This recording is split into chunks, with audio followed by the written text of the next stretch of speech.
Okay.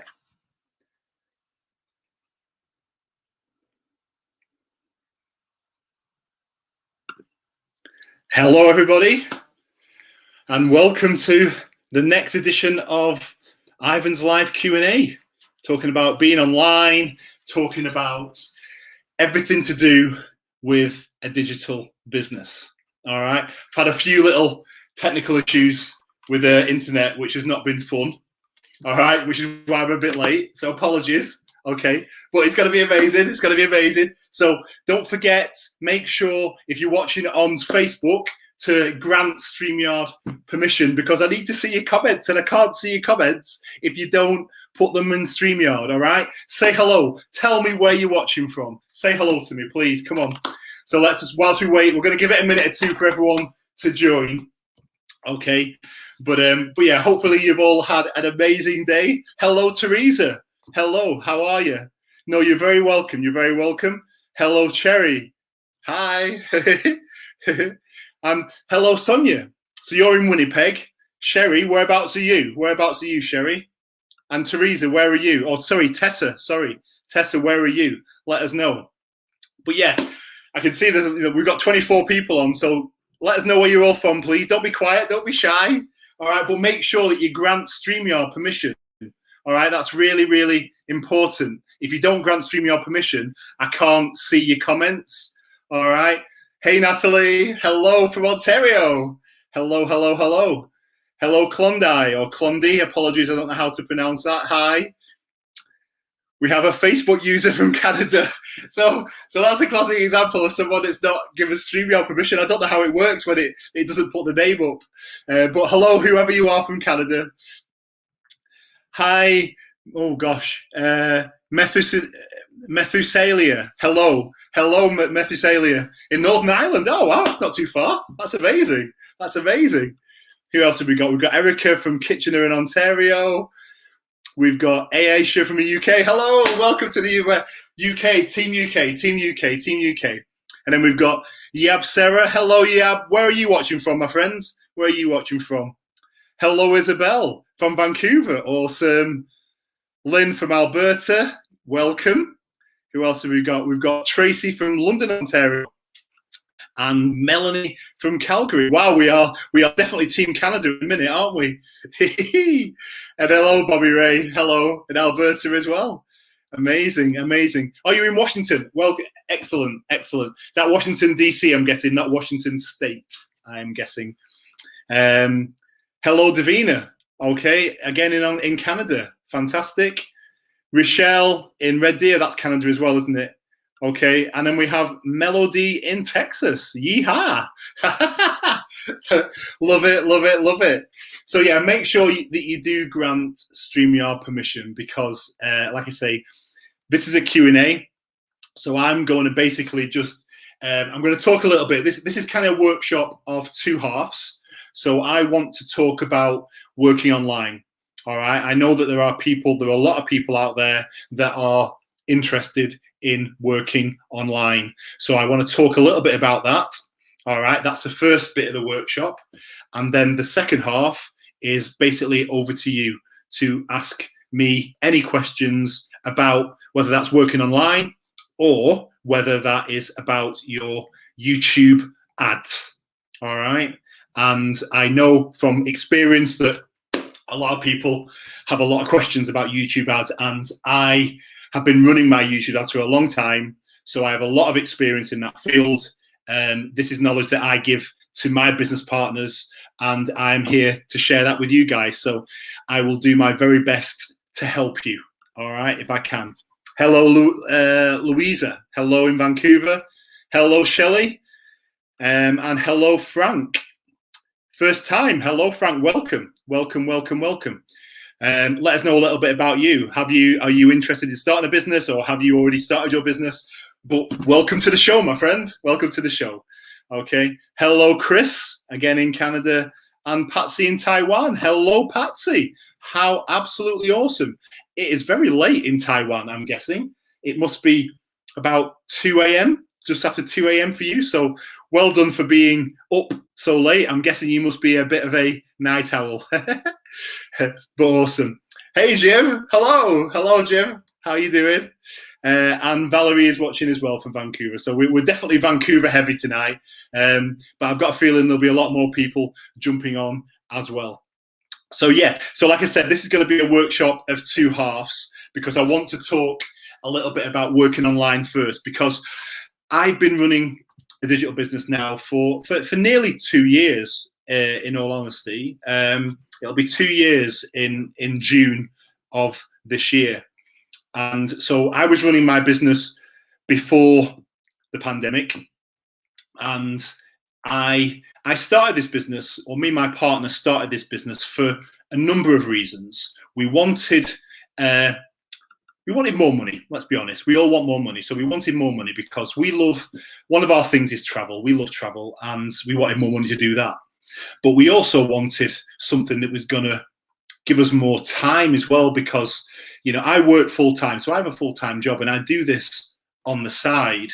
All right. So, I mean, that's a question that I often get asked is, can you do this business and hold down a full time job or raise a family or whatever that may be? And my answer to that question is absolutely yes, you can.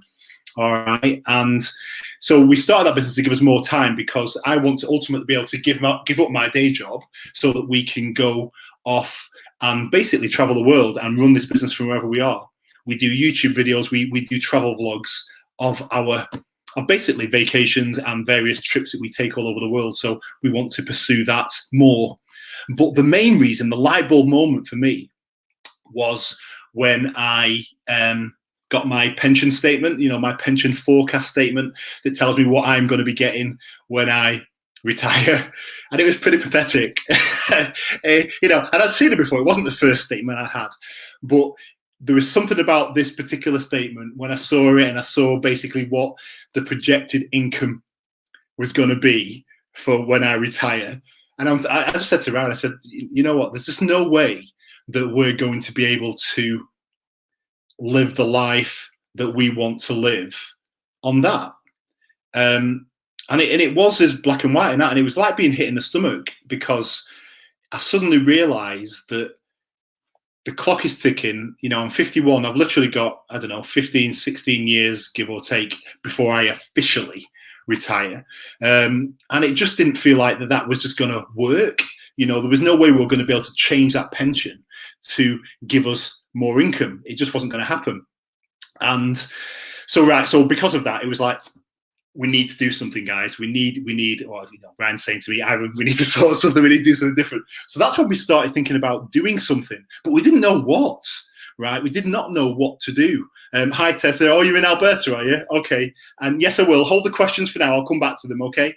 But we didn't know what, and then we saw an advert for a online business, and something about it caught. It was Ryan who saw it, not me, and he just tagged me in the post, and then kind of said, "There you go and look into it. It does what he does best." And it was like, right, okay. So what I then found when I kind of pursued this ad was just found this incredible business opportunity, which is what I want to talk to you guys a little bit about today, because now more than ever, you cannot rely on a single source of income. Right. And I've just talked to you about why that is. And the pandemic, the past 12 months, should hopefully have been a light bulb moment for every single person, for you. All right. If anybody was on the fence about needing a backup plan, the past 12, 14 months should have absolutely slapped you in the face and woke you up to the fact that you need a plan B. Because there isn't certainty anymore that your job is going to be there for the long term. And when you put all that together, that kind of creates worry, it creates stress, it creates anxiety. And that's why you need a backup plan, because you don't want that in your life, okay? And what I'm going to talk to you about tonight is how you can start and run your own digital business. So what that actually means is all the tools and systems that you need to be successful, right? And we provide as part of this program. So, let me kind of just share my slides, and then I can kind of show you. So we'll kick this off. Let me just say hello quickly to a few people. Hello, Isabel in Vancouver. Hello, Lynn. Hello, Tracy. Who else have we got? We've got We've got Beverly. Hello, hi Beverly. Hello, Beverly. Beverly's one of my business partners, and she is an awesome lady. She's been rocking it as well. So, hi, Beverly. Good afternoon to you. All right. Who else have we got? We've got Davina, who's Ontario. Who else have we got? We've got Amal Omalara in the USA. Whereabouts in the USA are you, Omalara? We've got Anna in Canada. All right. Who else have we got? We've got Ella in Saskatchewan. We've got Chris. I know there's a lot of Canadians, Chris. Seriously, where have you all come from? You should all be in bed. And hi, Kelly. Hello, hello, hello. Right, let me share my slides, make them a bit bigger. Right, so let's get into this now. Right, so like I said, tale of two halves. I want to talk about working online first because I know that a lot of people are actually interested in working online and starting your own digital business. All right, so just a little bit about me. I've told you a little bit. We started in June. All right, we didn't have a backup plan. The pension and the pension forecast and everything about that was just a light bulb moment for us that we need to do something differently. And as you can see on the slides here, we absolutely wanted to travel. We love to travel, but we're not normal like that. We don't like to just travel. We like to travel in first class and in business class and stay in beautiful hotels and just go to as far away places as we possibly can, right? Nothing's ever simple for the globe, guys. And that because of that, you know, a business that we can take anywhere, that we can work from anywhere is absolutely incredible. You know, I literally, you can see it on the screen, I've literally been in Hawaii, literally overlooking Diamond Head, or on Diamond Head, overlooking Honolulu, just on my phone, answering a message. That's about as hard as it gets, guys. I've also been in Venice in a hotel, on the phone, with the beautiful Venice backdrop outside my hotel window. I mean, it does not get much better than that. It's absolutely incredible. It is absolutely incredible. Oh, here we go. We've got hi Audrey. Audrey is watching in Malaysia. So hi Audrey. That is late for you, definitely. So congratulations on staying up for you. And hello Frida, who's in Canada as well. Right. So that's a little bit about me, right? But the question I often get asked is, why online? Why? What's the big deal about online? Why is the world, and actually, is the world moving more and more online? And the answer is absolutely 100% yes. The world is moving more and more online. So, and the reason I say that is look at this screen, right? So this screen, this picture shows you the top 50 websites in the world. Right, so instantly you're looking at that slide and you can see it hits you straight away in the eyes that Google is number one. Right, Google is the biggest website in the world, the biggest website in the world. What's number two? YouTube, right, and Facebook is number three. Google and YouTube combined, that generates 127 billion visits a month. Now just let that number sink in for you a second, right? 127 billion visits a month. Now, that's people that have consciously gone to those platforms in search for something. And on YouTube, they've gone specifically to want to watch a video. So you can start to see why, if you can present some type of advert to somebody on Google, on YouTube, how you've got a real captive audience. But be under no illusions, people, that the world is absolutely moving more and more online. Google, YouTube, and Facebook dominate the websites. All right. So my question to you is, why would you not want to use all that activity on Google and YouTube and Facebook to generate an income? Because it's huge. 3.5 billion searches a day Google gets. 3.5 billion a day. I mean, it's just incredible. It's absolutely incredible, right? YouTube gets 2 billion visitors logging in every month and watching a video. Facebook, 1.8 billion users every single day. It's absolutely incredible. And just so for anybody who's thinking about starting to work online or is working online, now that's what you want to tap into. Why would you not want to tap into that to generate an income? All right, because when you're working online, right, what that does for you, that enables you to potentially reduce the hours that you or your partner work. Who doesn't want to work less, right? Who doesn't want to give their partner the opportunity to scale back their hours and work less? Generate more income. We all want that. There's nobody, if anybody says, I'm not bothered about the income, It's not true. We all want more money. We all want to have the best type of life. And potentially working online can do exactly that. It also gives you more time because you get more time with your family. You can be, if you've got a family, you've got young children, you can be at home more for the kids. You can be at home when the kids get in from school. I mean, that in itself can be a game changer for a lot of people. To actually be able to be at home when the kids get in from school every day, that I can appreciate is absolutely massive for some people. All right. But then on the flip side of that, you've got people that actually work 12-hour days that don't get in until the evening. They get home, they're tired, they just want to have a tea and chill out. That's hard. That's a hard life when that becomes your cycle. All right. And that's not what you want for yourself. Your parents, when you think about what your parents worked hard for you, they wanted you to have the best life. All right. They didn't want you. They don't want you working 12 hours a day, coming in at night, being tired, having very little time to spend with your family and enjoy your life. That's not what your parents wanted for you. All right. So now you have an opportunity to change that potentially with a digital business. And for those of you that are travel lovers like us, if you want to travel more and explore this amazing planet, running a digital business can give you more time to do exactly that. All right. So the question then becomes, well, what does working online mean? All right. And how do I start? Well, you start right here. Now, I run a digital business. I help other people run digital businesses. Okay. I help people start and set up their own digital businesses. But what makes this business amazing is the fact that when you join my program, you actually, it's a comprehensive program. So we build your website for you. We manage your website for you. We write your emails. We distribute your emails, so you haven't got to follow up with anybody. You've not got to message anybody and tweet anybody and SMS anybody to try and find out what's going on. The business, the system takes care of that for you. We've done all the product sourcing, all the distribution. It's all sorted for you. You haven't got to worry about that at all. You don't have to do any of that. We take care of it all.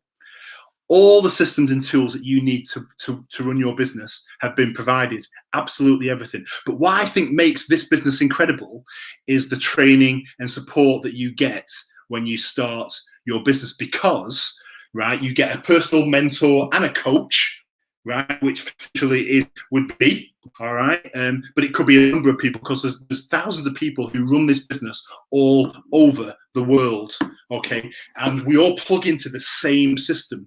And that's the beauty of this business, because everyone plugs into the same business. This is running all over the world for lots and thousands of people. It's successful, and you're going to plug into it. You're the only variable, because this is a proven system that is working for thousands of people all over the world. And that's what makes it amazing. All right. But the biggest thing, the thing that is amazing as well, is the fact that you don't need any experience at all to do this business. You can start this business knowing absolutely nothing. I knew nothing. I knew absolutely nothing about running a digital business when I started. I knew nothing about it at all. And there are people in this business who are literally retired, who have learned to basically create a Facebook profile and just start their business. And we provide them with all the support and all the tools to do exactly that. And that's what makes this incredible. And so believe me when I say that you need no experience to do this, because it is absolutely incredible. And the way you find out what you need to do, right, is you register on my website for more information, and I will email you some information. You can scan that QR code. You've got my website address as well, which is there at the top of the screen. All right. And you register, and I will send you more information. It is as easy as that. Okay. And once I email you, you can then watch the workshop. The workshop is complimentary. It's completely complimentary. It's completely free. Find out all about what we do and how we do it, and you can decide if this is something that you think is a good fit for you. What have you got to lose? All right. So what I would say to each and every one of you who's watching this, it's interested in starting, register. Let me send you some information. Okay.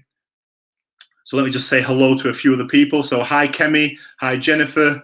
Okay. Good evening, Elaine in Northern California. Good evening for me. Good morning for you, I'm guessing. Okay. And who else have we got? All right. So what I want to start thinking about now, guys, if you've put any questions in, I just want to check my phone to make sure that people haven't put questions on here. All right. Because there's a number of people on, I can see already. So we've got Eve. Hi, Eve. Hi, Liz. Okay. We've got Jamie watching in the UK. Hi, Jamie. I can't see any of your comments on the StreamYard, guys. So I don't know why it's not, your comments aren't showing up. So I'm just looking on my phone. All right. So it's, it's really helpful if you can give StreamYard permission, and you can see the link on screen there, streamyard.com/Facebook. If you go on there, it'll give you can grant permission, and then my comment or your comments should hopefully show up on the screen. And that makes it so much easier, because I don't want to miss your questions. I don't want to miss any questions. And I'm worried that I will if I don't see your comments. Hi, Marie, who's in Spain. Hello, good evening. And hi, Nikki. Hello. Here we go. We got more Europeans now. Hello, Josane in Italy. Hello. Hi, Beverly again. Hi, Audrey. Who else have we got? So Eve. Hello. Hi, Eve. Hello, Eve. So Eve's watching she's from Kenya, I think, aren't you, Eve? But you're actually in Turkey. I think you're in Istanbul. All right. So hello to Eve. And hello, Linda. Hello. Love it. And we've got Liz is watching. Liv Flor de Lis Domingo. Hello, Liz. She's in Dubai. Hello, Liz. I can't see your comments on screen. I'm sorry. Otherwise, I'd have put them up. But yeah. And hi, Kimberly. I can't see your comments on screen either. All right. I'm just looking on my phone. All right. So, but good evening to you all. So, guys, if you've got your questions on YouTube, right? We're going to get to that section in the next minute or two. So let's start to get some questions in there. What do you want to know? What do you want to know about? What do you want to talk about? And then let's see where we get to, okay? I have had a few questions come in already, okay? But we'll go through them. But yeah, start putting your questions in for me, and then I'll start answering them for you. Hello, Nasrin. Hello in South Africa. Oh, wow, how awesome. Whereabouts in South Africa are you from, my friend? Nasrin, whereabouts in South Africa are you? All right. And Omalara, hello. So yeah, and Eve, I know you're watching, so I'm glad you liked it. If you've got any questions, Eve, please let me know. Just put a question in there and I will try and answer it for you. Okay, so yeah, right, so let's move on, because we are at the advertising section. So I can see we've got what, 65 people online. All right, which is awesome, which is absolutely awesome. So we are streaming across Facebook, we're on YouTube, okay, as well. So thank you all for joining. All right, but yeah, so what kind of questions have you got for me about YouTube? All right, now I know I've got a few questions already that people have asked, okay, and I'll start off with the most common one that I always get, okay, and I've got a feeling I'll probably end up talking about this a number of times. So Jamie's asking if it's worked. Sorry, just 1 second. And the answer to that question, Jamie, is no. Sorry, my friend. I still can't see you on the screen. Sorry about that, mate. I can see you on my phone, but I can't see you on screen. I don't know. Nazrin's in Durban. Amazing. Armadeep, you're in Edmonton. Hello. We'll come back to Sonia. I'm going to come back to that. So let's start with these questions. Right. So someone's asking me, can I explain target CPA? All right, Jane. This is Jane. And Jane's in Miami, actually. In fact, I don't know if Jane's actually on the live. So target CPA. So this is an interesting one, right? So let me try it and talk about this, because I know a lot of people struggle with target CPA, all right? And for the people that are just starting a business, right? So let me just put some context about what we're now doing. So the reason when you start your business online, what you're going to do is you're going to pay social media like Google or Facebook or YouTube to advertise for you. All right. That's why it's so incredible. And that's why working online is so good, because you haven't got to go out door to door trying to get anyone to do anything. You haven't got to talk to your family and friends about anything. you pay Google, Facebook, YouTube to do exactly that for you. That's what's incredible.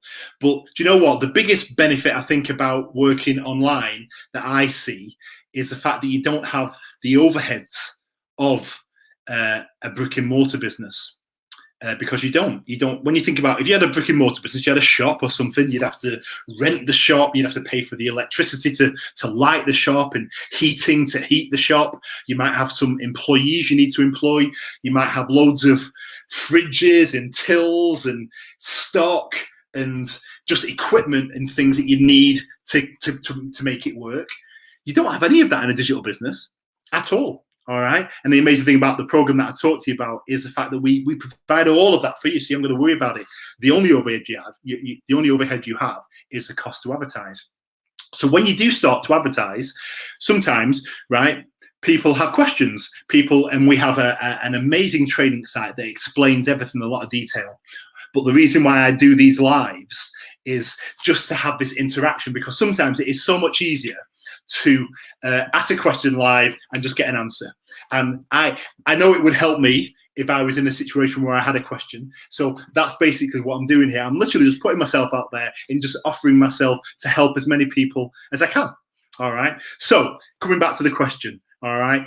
Target CPA. All right. So what Target CPA is it gives you the ability to tell YouTube exactly how much you want to pay for each of your leads, right? And when I talk about a lead, I'm talking about someone who's been to your website and registered for information or clicked through and bought something, whatever you deem to be a lead for your business. That's what you tell Google how much you're prepared to pay for it.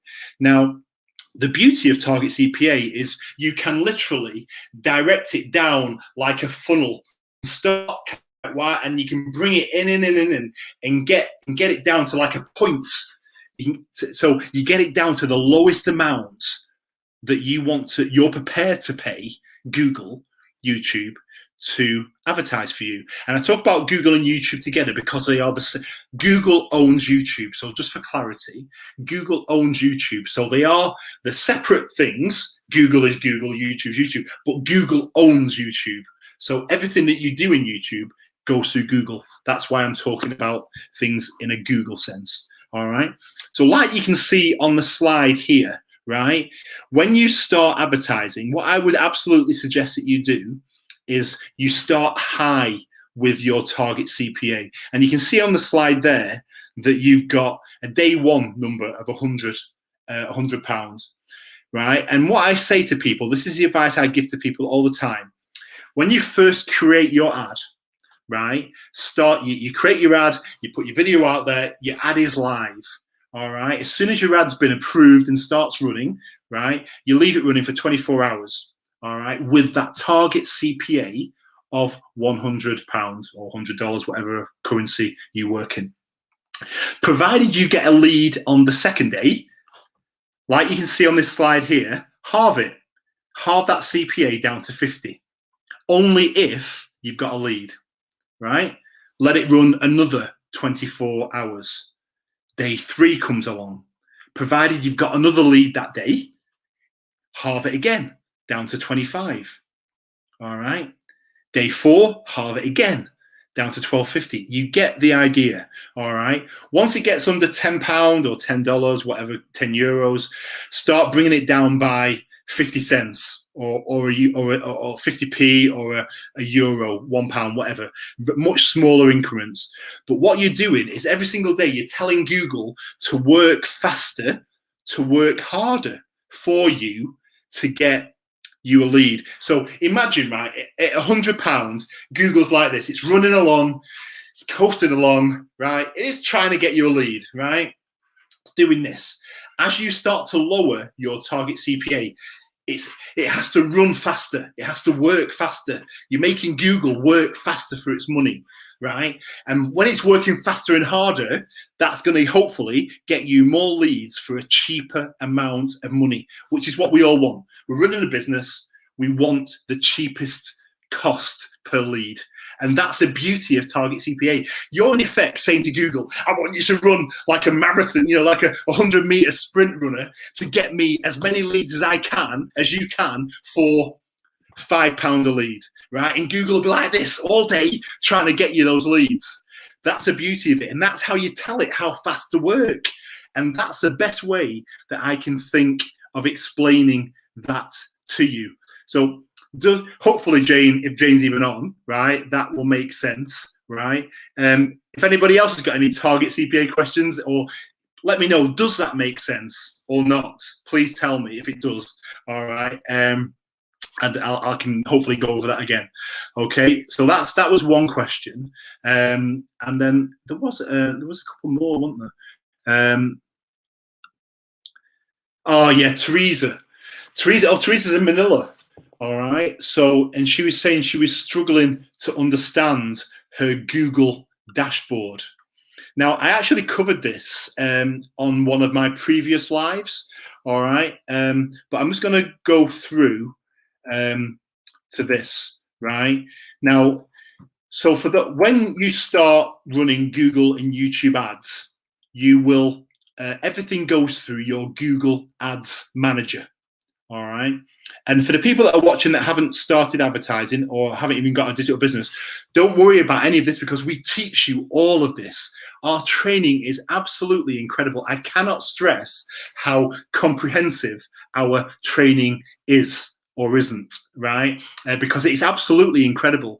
Everything is video. Everything's like this. It literally, we guide you step by step. You can imagine a mouse on screen saying, click here, click here, click here, type here, do that here. That's exactly what our training does. That's what makes it absolutely incredible. All right.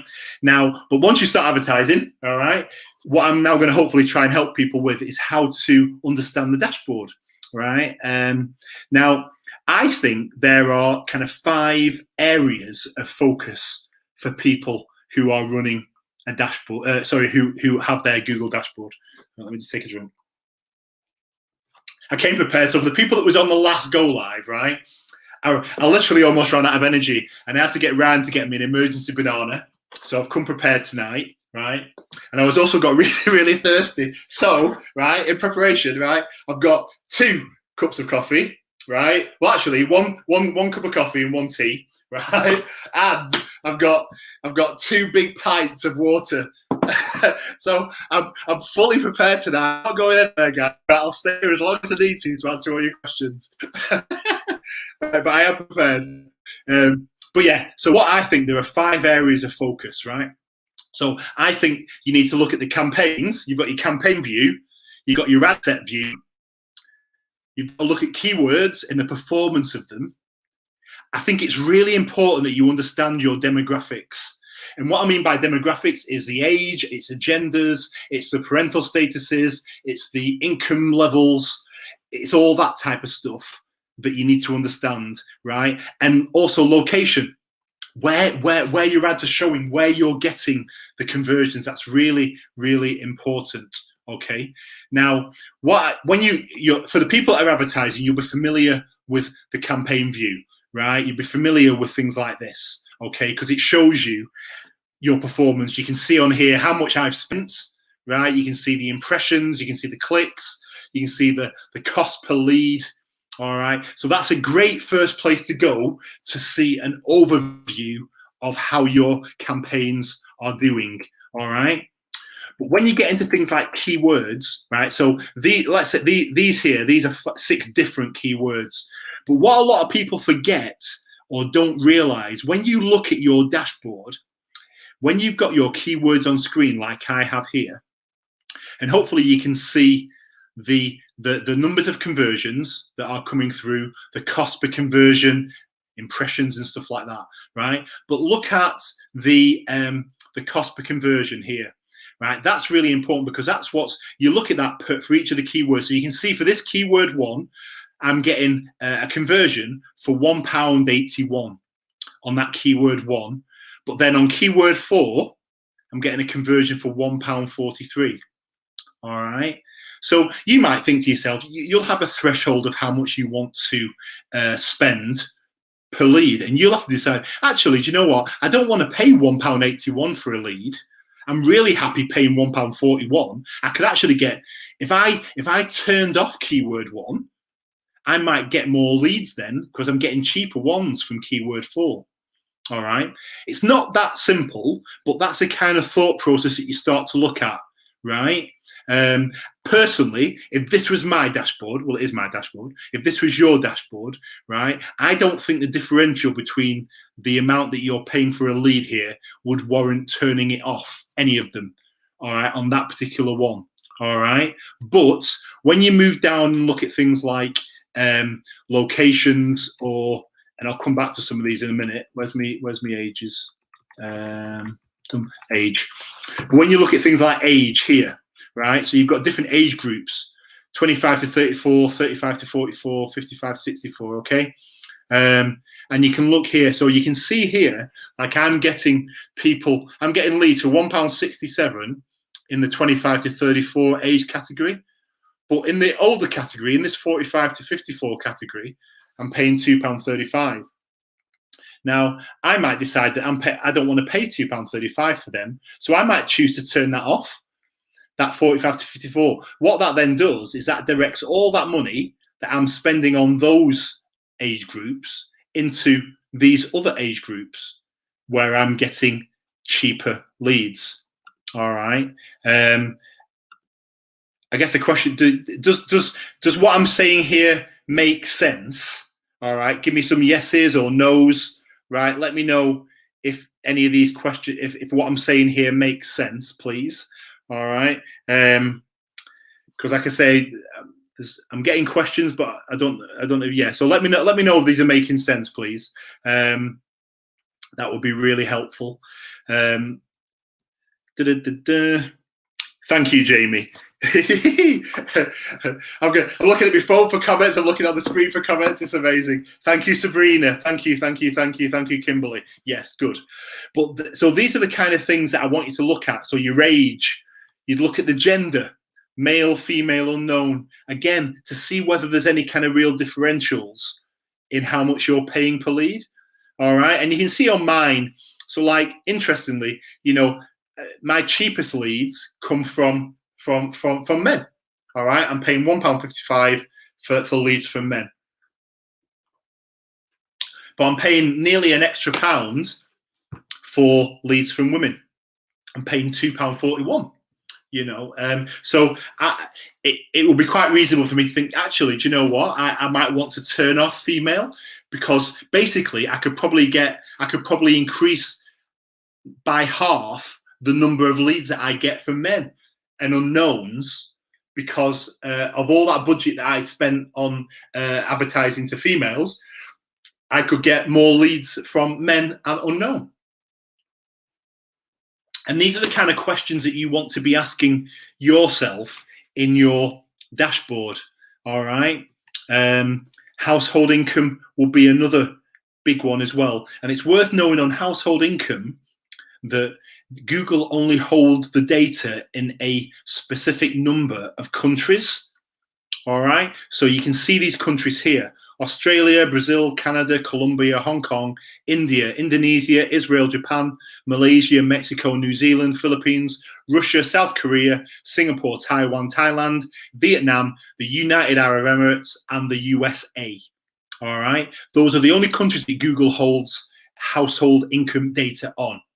So if you're advertising in one of those countries, you can specify to show your ads only to those people in those income brackets, right? And you can see on screen here, right, depending upon what countries you're targeting. So in my example on screen, the majority of the countries I was targeting, right, it fell into the unknown category. Google did not know what their income bracket was. But where it did, there is a bit of a bandwidth here. So you can see people under 50% in the lower 50% brackets, I'm getting leads for £1.84.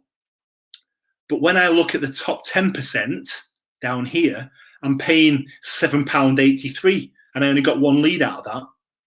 Now imagine that £7.83, I could redirect all of that money into the unknown category, right? And I would get more than one lead for it. Bear in mind, I'm paying £1.67. I would probably get about 5 leads instead of 1, because I told Google to direct my budget into the other categories. So hopefully you can start to see where and how you can start to use your Google dashboard to understand and improve your performance. All right. So that's that. Right. So let me just catch up on a few things. Thanks, guys. Thank you, Beverly. Beverly, yes, absolutely, yes, please, and keep looking at your dashboard and keep watching, because hopefully there'll be a lot of great information for you as well. Bobby, thank you. Perfect. Thank you, Teresa. Chris, that's good. Okay. Oh, we've got a question from Chris here. How soon do you start analyzing after you start running an ad? So the clock, for me, the clock starts ticking after your ad has been approved, because when you run an ad, like anything, it has to go to Google. Google has to approve it before it starts running. That typically can take, it could take 24 hours. It could take longer than 24 hours. But whenever that clock starts ticking, when you start to run your ad, leave it 24 hours. All right, leave it 24 hours. All right, and provided you've got a lead in that 24 hours, then great. If after 24 hours, you've not had a single lead come through the ad, right, and maybe 48 at the absolute longest, then you probably need to change something. All right, and I say that because after 48 hours, right, maximum, all right, if you've not had a single lead come through, you probably need to change something. All right, you probably need to change something, whether that be a keyword placement, whatever that may be. All right, so hopefully, Chris, that answers that question. Oh, hey, Rosa. Hello, how are you? Rosa's watching from Spain, and you're from Colombia as well. Awesome. What metric do you use to determine the quality of the video? What metric do I determine to determine the quality of the video? Ultimately, it's down to conversions and how much those conversions are costing. But also,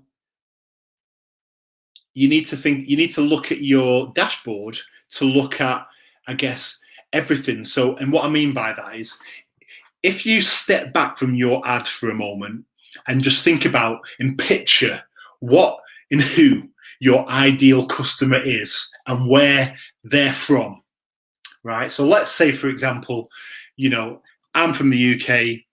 I'm advertising in the UK. So I'm looking for me, right? I want to find Ivan in the UK.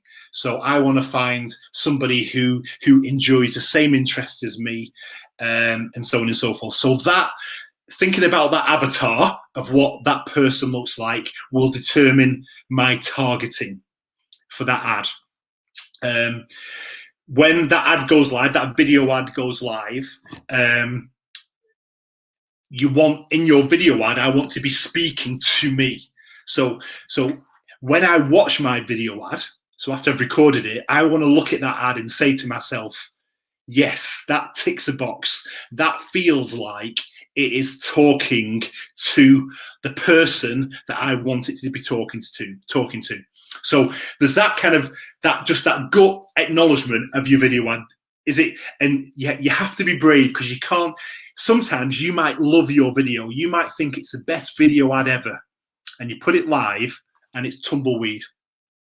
Right, and that's just the nature of advertising, and that's not necessarily down to the video. That could be down to the target or just locations or whatever it may be. So when your ad goes live, 24, 48 hours later, if you're getting leads from that video ad, then that's a good video ad. That's good. That absolutely ticks the box, Rosa. All right, because the ad's purpose is to get you conversions. It's to get you your desired outcome. Your desired outcome for me is someone who goes to my website and registers to watch our free workshop. So if my video ad has delivered that, that's a great thing for me, right? So that's a key metric. I then overlay it by looking at where have my ads shown, right? To then look at the videos that my ads are showing in, to just kind of ask myself a question: am I happy with where my ads are showing on YouTube? Do I think the kind of people I am targeting are watching these videos that my ad is showing in, right? So to do that, right, I do this. So let me find my slides because I came prepared for this. So on your Google dashboard, right, on the left-hand side, when you click on your campaign, you go into your campaign. On the left-hand side, you've got placements,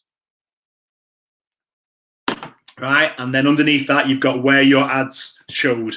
When you click that, it actually brings up a whole list of physical YouTube URLs of where your ad has shown, right? And they're all links, and you can literally just click the link and it will then show you where your ad showed, the channel and everything, right?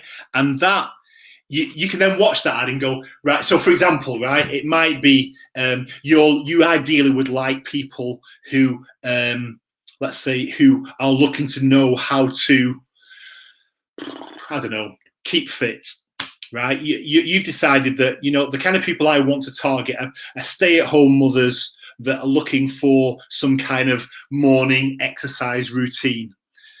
So you do this, you go into your Google dashboard, you look at where your ads are showing and see whether any of these videos that your ad is showing on are actually the kind of placements that you want your ad to be showing on. So are you seeing any people or any videos about keep fit in the morning? All right.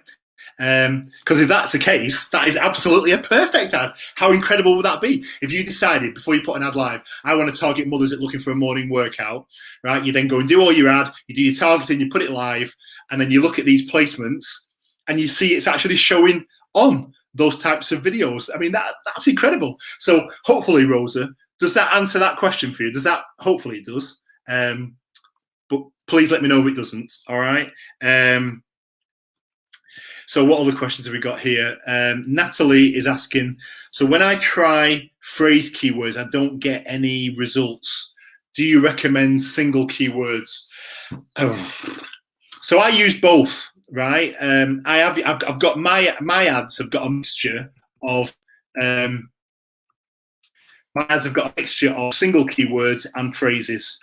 All right. So I absolutely, Natalie, would keep a mixture. I would not say to you, make them all single words or make them all phrases. Mixture of both. An absolute mixture of both. There's no right or wrong. There's no right or wrong until you put that keyword or that key phrase out there. You just don't know what's going to work. All right. And also, and this is another thing that I accidentally discovered. Not everybody types correctly. So what I mean by that is, so let's say you've got a keyword. So let's say you're looking to start a business, right? So, and let's say you put the keyword in, the key phrase, start a business, which is perfectly understandable. That's the kind of people that you're looking to target. So you type in start a business, right? And I spell business double S, right? So, and the reason why I say that is, you know, so let me just do one thing 1 second. So let's say that's your keyword, right? So you're saying to Google, right? When someone types that in, show my ad, right? But not everybody, they might not type that correctly, right? They might type that, start a business. They might miss an S, right? Or they might type that, start a business, rather than start. Now, this may sound it sounds really simple, right? And I guarantee you there'll be people out there thinking, do you know what? Why have I never done that? That makes perfect sense, right? Because if you tell Google to target that, right, there is no guarantee, right, that if they type that, it would show, right? Or if they type that, it would show. It might. Google might think, oh yeah, I can see it's the same thing, and I'll show it. But I would not be 100% confident that it would. So anyway, so that's something to think about. So to answer your question, right, I use a mixture of both, right? And to help you with keywords, right, there are a number of things. So let me cover this right now on the back of this question, right? TubeSift, it's a paid for thing, right? But it is absolutely incredible for finding keywords. When I first started my business, I used TubeSift. I just paid for 1 month and I just hammered it. I caned it. I got as much out of it as I could, and then I cancelled it, right?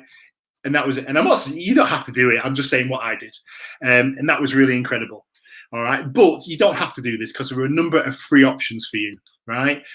Google itself, in your dashboard, in your Google Ads Manager, you have got the keyword planner, right? And you can see it here. You get there, tools and settings, planning, keyword planner. And that takes you to this screen where you can then type in some keywords, as many as you want, right? You just separate them with a comma. What that then does, right, is it then it brings up a list of them, like you can see on screen here. But what the amazing thing is it shows you the volume, so how many people are searching, the cost for every time someone clicks it, right? And it also shows you like the number of searches, how many people are searching, right? And the level of competition, right? And it's really, but it also gives you lots of other ideas. So you can see like how to start an online business, how to start an Etsy shop, how to start an online boutique. It gives you loads of other options that you might not have thought about that still say the same thing that you were telling it to say right up here where I put number 1. All right. So you should never be stuck for keyword ideas. Let Google help you, right? Absolutely, right? In your Google Ads Manager, when you click on keywords on the side here, you can actually add more keywords. You can literally just type them in here, and Google will also suggest a number of things for you. All right. And then you can literally just click the plus and it just moves it into your campaign. It makes it really, really easy.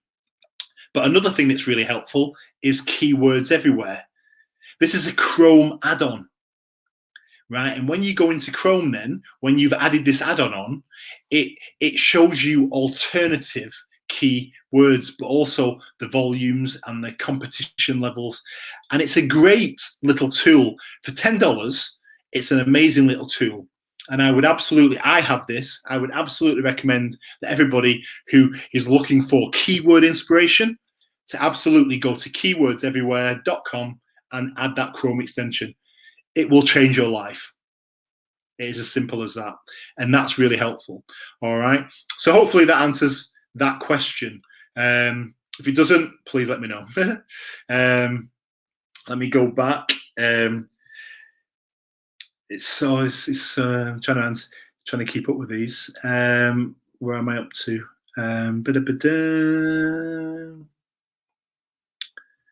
Sorry guys, I'm just trying to work my way. I don't want to miss anyone's questions, you see. So who we got? Oh, we've got another question. Hi Frank. Do I think cruising will ever be the same before the pandemic? So this is a non-business related question, but I love talking about cruising, so I'm more than happy to answer this question. But I've got another question. How many people have been on a cruise that are watching this right now? You know, and who can't wait to go back on a cruise again? Because I certainly can't. Literally, in the UK, I think it was, I don't know, 4 or 5 days ago, maybe even Saturday morning. It's very recently, but a couple of cruise lines literally started, opened up the doors for people to start booking again, and it was just the websites just overloaded and crashed. Oh, sorry, that copy went down the wrong way. But Frank, to answer your question simply, I just think it takes time. I think that you're going to need to have a vaccine. You're not going to be able to cruise if you've not had a vaccine. All right. I think we'll be tested. All right. But once the pandemic level is diminished, once the world is vaccinated in 12 months' time, I think we'll be back to very much normal cruising. I think we'll be back to very much normal cruising by the end of this year. I have a cruise. Me and Ryan are booked on a cruise next February.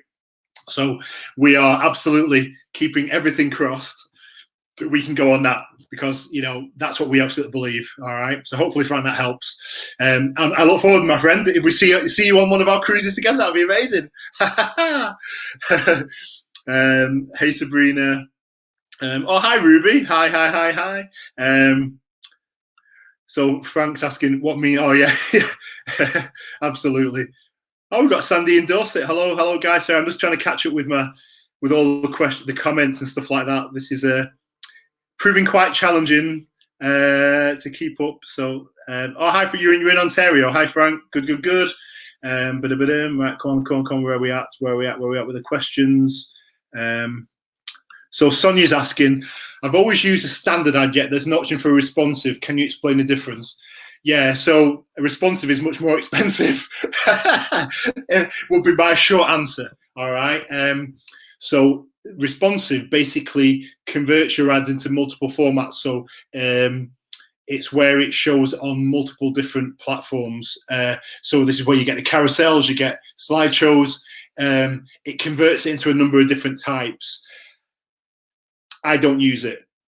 I've tried using it, and it ramped up my budget very, very quickly, and I didn't see a return. It's like when YouTube asks you if you want to show your ads on the Google Partner Network. That's something else that I don't do, and that's a personal choice. All right, that again seems to eat my budget and seems to cost me a lot of money for very little return. All right, so that isn't something that I do. So, Sonia, my advice to you is don't do responsive, stick to standard. All right, and the type of ads you want to do on YouTube are the skippable in-stream ads. And the reason I say that is because those are the ones that work best for me. All right, because everything I'm saying here, this is based on my personal knowledge. I am not standing here saying that I know everything about YouTube advertising. I'm just saying I've been running them for 18, 19 months. I've made some mistakes. I've learned a lot, and I'm just trying to give you the benefit of my knowledge. Personally, I don't do responsive.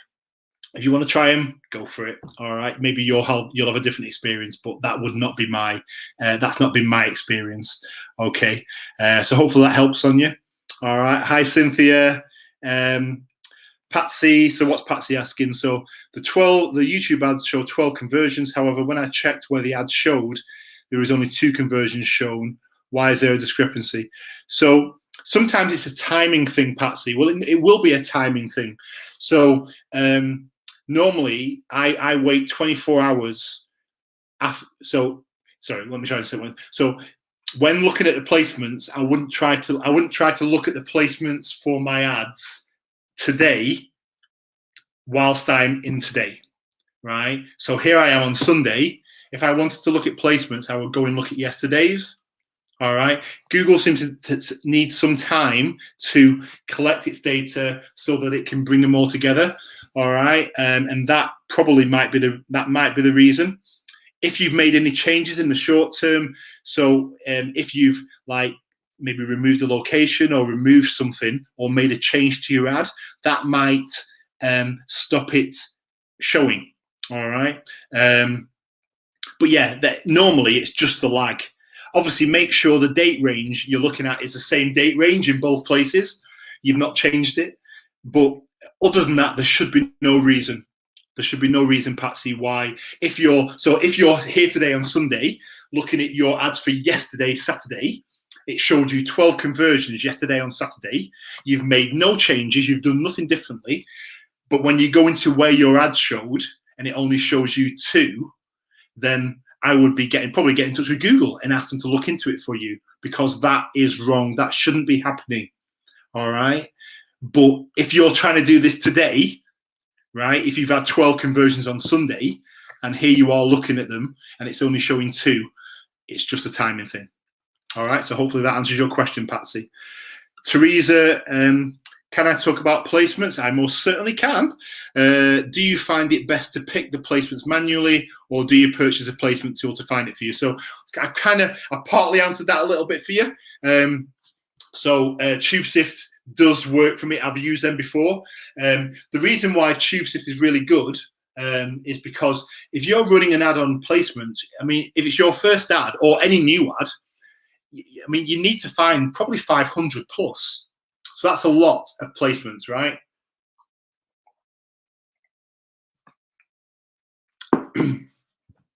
So what TubeSift does, and the way TubeSift makes it really, really easy, is because you can literally go into TubeSift and say, let's say, you're interested in, you want to you're starting a business, right? So you type in start a business.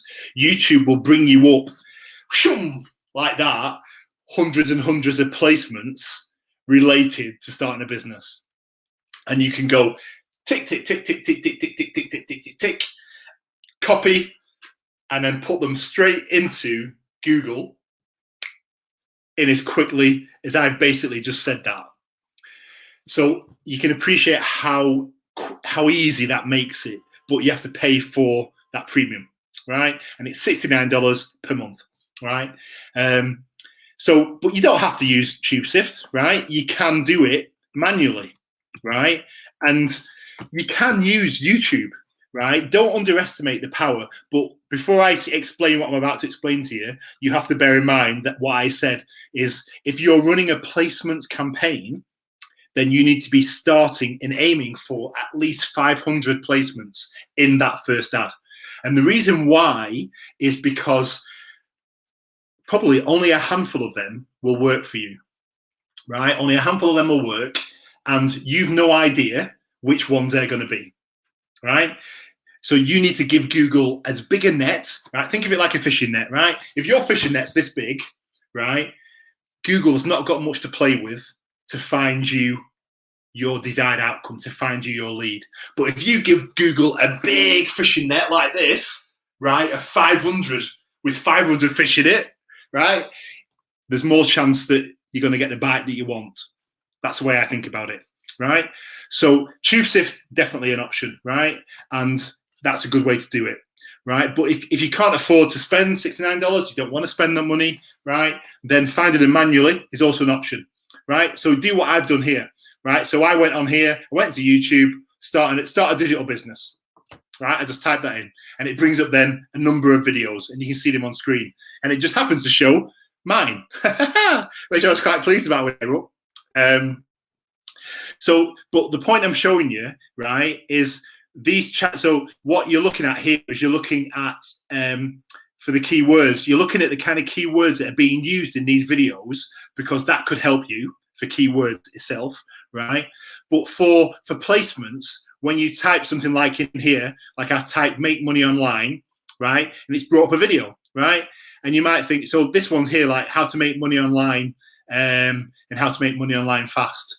And that you might think, you know what, if someone's watching that video, I'd love my ad to show before that video shows. So you just copy that URL, and that gives you a placement. But obviously, bear in mind, you've got to do that 400 or 500 times. This is where it starts to get challenging. All right. And likewise, you can look at channels as well to find your placements, because you might look at the specific videos in the channel, and there might be some there that you might, you know what, I like that video. I would love my ad to show before that video. But the point I'm making is YouTube, you can find them in YouTube very easily. It's just going to take you time, but you have got the paid for tool. All right. So hopefully, Teresa, that answers that question. Linda. So Linda's asking, is it wise to use the same channel list for different locations in the world? Yeah, I mean, and it's like anything really. You don't know until you put it out there. So I guess the way I'd answer that is it depends on the locations, Linda, that you're targeting, right? And the reason why I say that is, so if let's say you're targeting the UK, right? So you'll have a lot of English channels on there. talking about whatever, right? But it's English channels, might be American channels, Canadian channels, but channels or whatever that someone in the UK is likely to be watching. If though, let's say that you're advertising in India or in Hong Kong or in China or something like that, you might want to consider looking and researching, well, what kind of channels are they likely to be watching? Because they're not necessarily going to be watching the same channels, right? So say, for example, right, that in the UK you decided to use BBC, right? So BBC, right? So everyone's familiar with the BBC, British Broadcasting Corporation, right? BBC News, right? So you put that in, and clearly from a UK perspective, yeah, people in the UK, if they're searching for news, they're likely to type in BBC. But is somebody in India or the Philippines or in Hong Kong or in Vietnam or in Thailand, are they likely to type the BBC? Probably not. So, and that's the kind of question that you should ask yourself when you're creating your channel lists. So, my advice to you from a channel perspective is to split your campaigns. So I would have, so again, 1 second. Dum-de-dum-de-dum-de-dum-de-dum. I've prepared them. I've tried to preempt all these questions, so hopefully this is going to help you, right? So what I would do, Linda, is I would start and I would split your campaigns, right?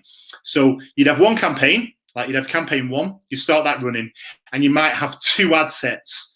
You'd have an ad set for, let's just say, Western channels, so UK, USA, Canada, whatever, right? And then you might have a second ad set that has channels in that are specific to maybe more like India or whatever other locations you're in the world, African countries, South American countries, whatever it may be.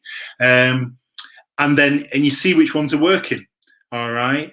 And then what you do is you pull out of each of these ad sets what's working, and you start to build a second campaign. You don't turn off the fast campaign, but what you do is you remove the things that are working from ad set 1 and ad set 2 and put them in a brand new campaign. So what works well in ad set 1 in campaign 1, you take out and you put them in a new campaign, we're calling campaign 2, and in their ad set 1. And likewise, for what's worked well in ad set 2 of the first campaign, you take them out and you put them in a new campaign, right? And over time, what you do is you move all the good things that are working in these campaigns into this one. And this campaign 2 becomes this like super campaign of what's worked in campaign 1, right?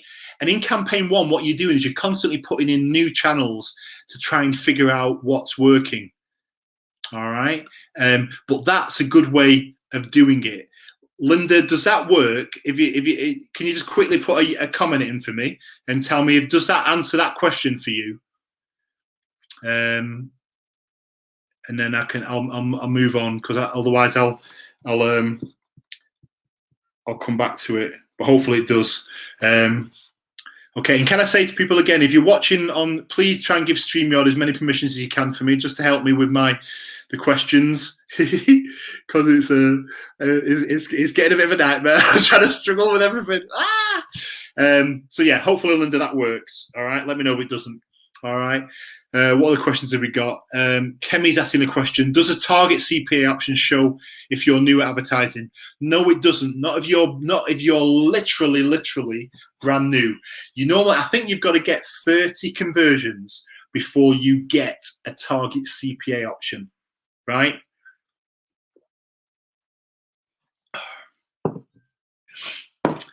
Don't underestimate how tiring this is talking as well. I thought I was going to have overkill with 3 pints of liquid to keep me going, but I'm going to go through that quickly. Oh, I love it. So Kemi, I would, so first campaign, it won't be an option. In that case, use maximize conversions, right? As soon as you get 30, target CPA will present an option for you, and that's what you should then use, right? But hopefully that answers that question. All right. If you've got another question, please put it in. I'll try my best to answer it. Okay. Can you please do a mock-up ad using topics, Chris? That's going to be difficult to do live. What can I do? What can I do? What can I do? What can I do? Well, no, actually, no. It's almost impossible to do because that would involve doing a video and everything. So, no, I can't do that, Chris, unfortunately. But can you just elaborate and tell me what is it? What's the question that you've got? Is it about what topics to use, or how to actually create the ad? Please tell me what your question is. All right. Let's move on. Shelley's asking, so if I don't get a lead after 24 hours, do I leave it at 100? Yes, you do, Shelley, right? But I would start to wonder whether you need to change something else. So if your ad has physically been running 24, so maximum 48 hours, If you've not had a lead after 48 hours, right, then something's wrong. All right. As painful as it is to hear, the ad isn't great. Something's not working in the ad. Whether that is, it could be the video, could be your placements, your targets, what your keywords, your topics, your demographics, the locations. It could be a number of things, right? But after 48 hours maximum, if you've not had a lead, you need to make a change and try and do something differently, and then see if that drives a change. But until you get some conversions, yes, leave your target CPA. Do not make a change. All right. Isabel is asking a question. Do I have any experience? Sorry, Ivan, have you ever experienced Google not tracking your leads properly? I'm getting leads on my email, but Google is not recording them, all of them. I want to optimize my YouTube campaign, but I'm not having accurate stats. So Isabel, my question to you would be, is your Google tag, your Google site tag, and your conversion snippet installed correctly on Google? If it's not counting your leads correctly, so if you're saying to me that you're getting leads coming through in your email, right, and they are not showing on your dashboard, then something's. Well, I guess, could it be that the lead is coming through from something other than Google? Could it be a warm market lead that's coming through driven by your Facebook business page or some other kind of activity? All right. Don't forget, Google will only track the leads that it generates from your ads. If you're getting more leads, then that does suggest that you maybe have something else going for you that is generating leads, which is amazing. I mean, how awesome is that? All right. But if you don't have anything else going on that is generating leads for you, and you are getting more leads than Google is counting, then it could be a site tag issue. All right. But I would be checking.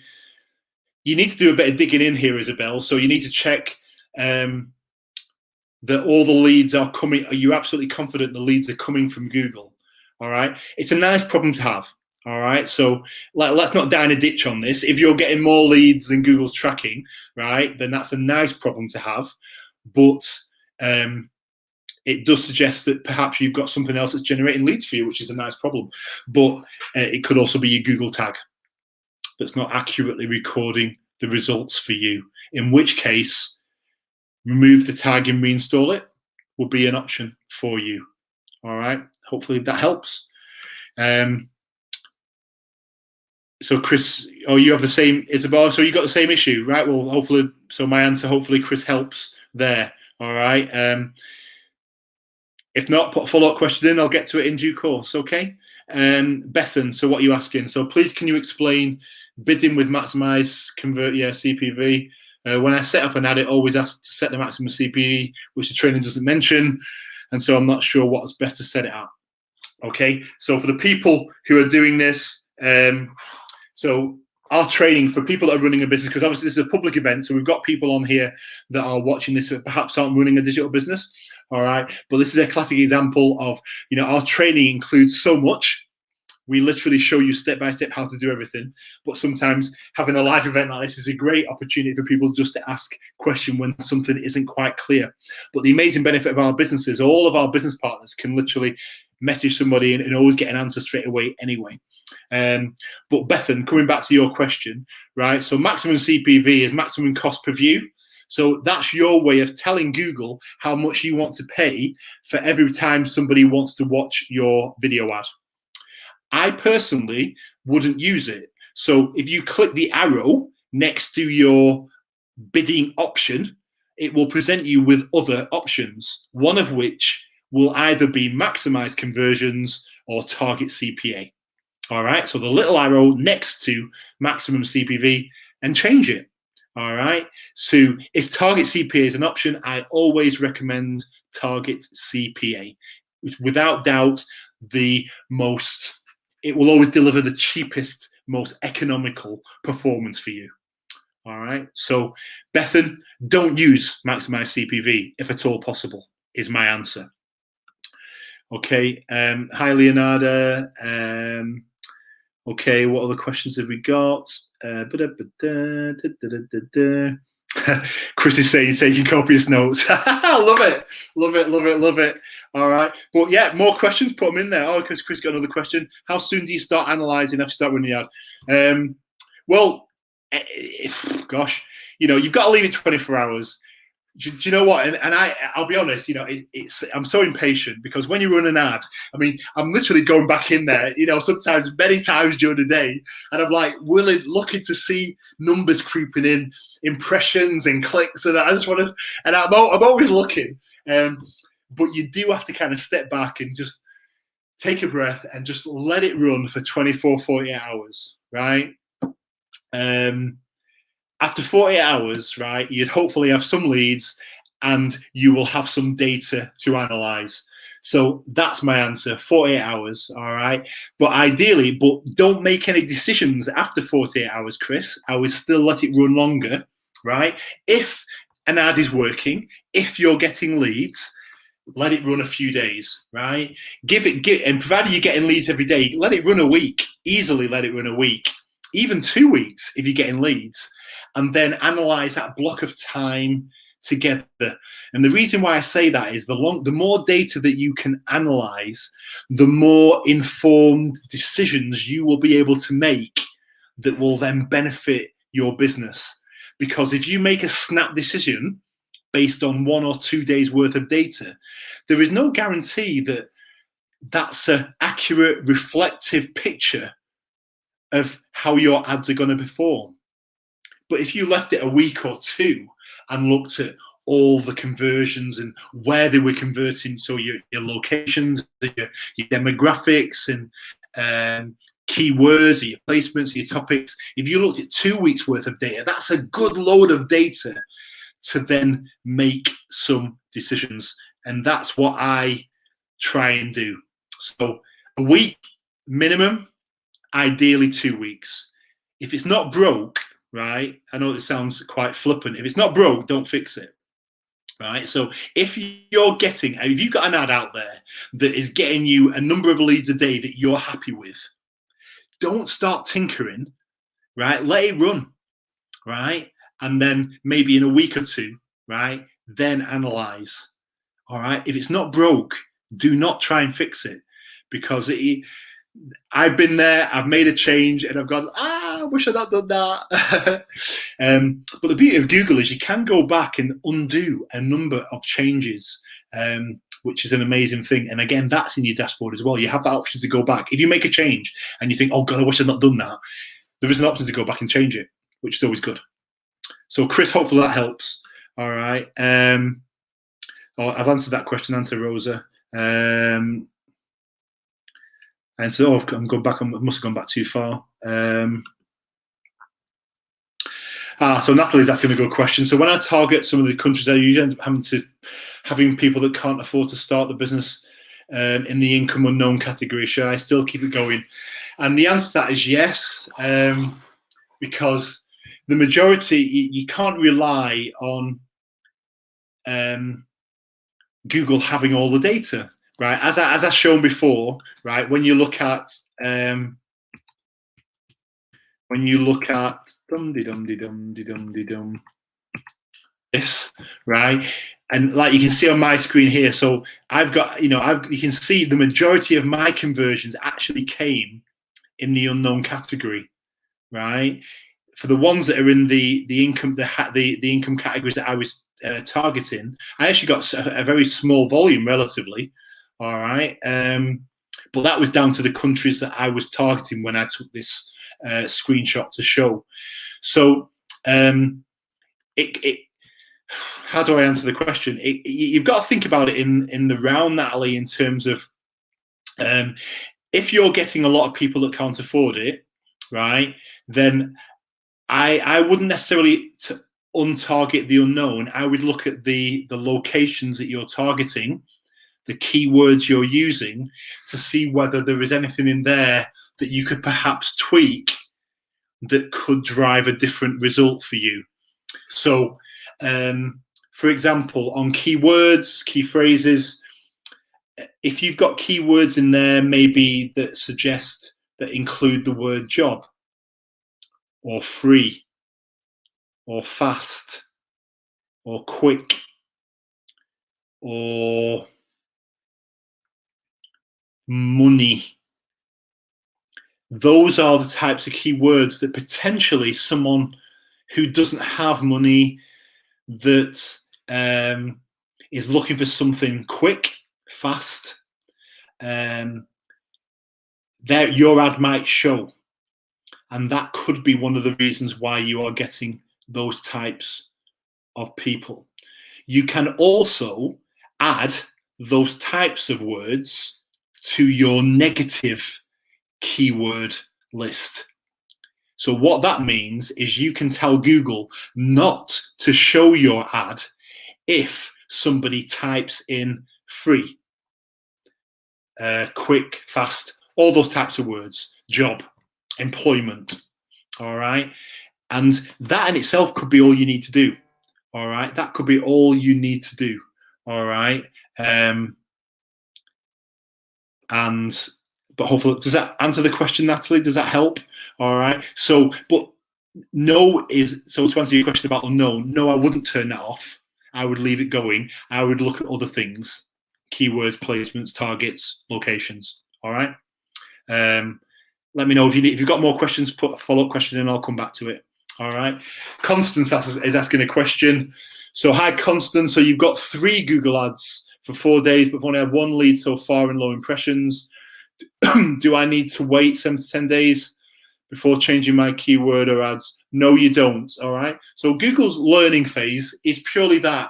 It's not the learning phase in Google does not mean that you shouldn't be getting leads. That's not what that phase is about. It is what it says on the tin. It's just about Google trying to understand things, right? So during that time, right, you always, right, even though it's learning, you can still make a change. You absolutely can still make a change, right? And I would absolutely suggest that you do that. All right. So if after a couple of days of running your ad, you've not had a lead or you're not happy with the performance and it's costing you a lot, make a change. All right. It will go back into learning mode again. Google will, the clock on the learning mode will reset, but that's not a problem. That's not a problem. Just let it reset. All right. Make the change. See if that improves the performance. All right. And likewise, try another couple of days. If you've still not had a lead, make another change. And that's the way I would do it. So don't worry about that learning phase. Absolutely not. Do you need to wait 7 to 10 days before making a change? All right. So that's that. Rosa, amazing. Thank you. Thank you. You're very welcome. You're very welcome. You're very welcome. So what other questions have we got? So Tessa's asking the question, with placement, do you find it better to purchase a tool? Well, I've answered that question, Tessa, so hopefully that's good. Right, so let me just, sorry. I guess a sign of being successful on these lives is when you get people who try to spam your lives, and I can see people trying to do that, actually. So let me just block a few people. It's fun.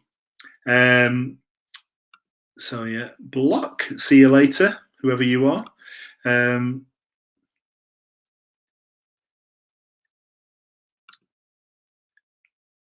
So please will there be replaying your page? I missed some part of it due to using GPS. Yes, Omalara. So this is just a live video. All right. So this is a live video, and we'll always be there. My page is a public page, so you will always be able to go back and find this and play this at any point. Okay. Jean's asking, can I explain CPA conversions? So I already have Jean. Is the answer to that question? All right. And I did that here with target CPA, all right, which is a target cost per conversion, all right.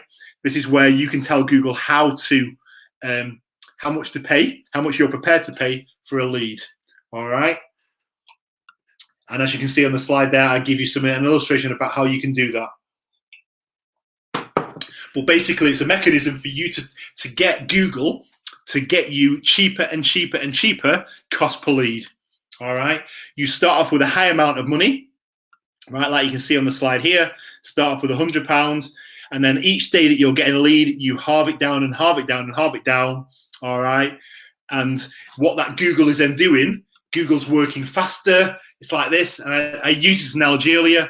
All right. You make Google work harder to find you cheaper leads, which is awesome because that's what you want. All right. So the aim is to get your target CPA as low as you possibly can. All right. While still making sure that your ad is still out there and you are getting leads. That's it in a nutshell. All right. So hopefully that answers that question. Like I say, I've already gone over it in detail. So Jean or Jean, go back and watch the replay, and that will give you a bit more context. I have spent a bit more time on that as well. All right. Hi, Marianne. Another question from Chris. When creating an ad, do you put in keywords or phrases? What about categories like auto, business, and industry? Do you do both, or not quite understanding? So I personally wouldn't use. So I would never use those words as a keyword.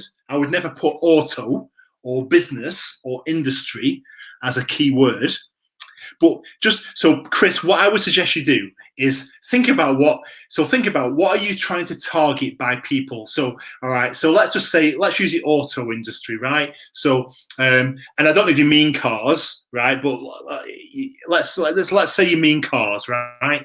So go into YouTube and type in, so what's your favorite car, right? So let's just say you're interested in Teslas, right? So you go in, how to make a Tesla, how does a Tesla work?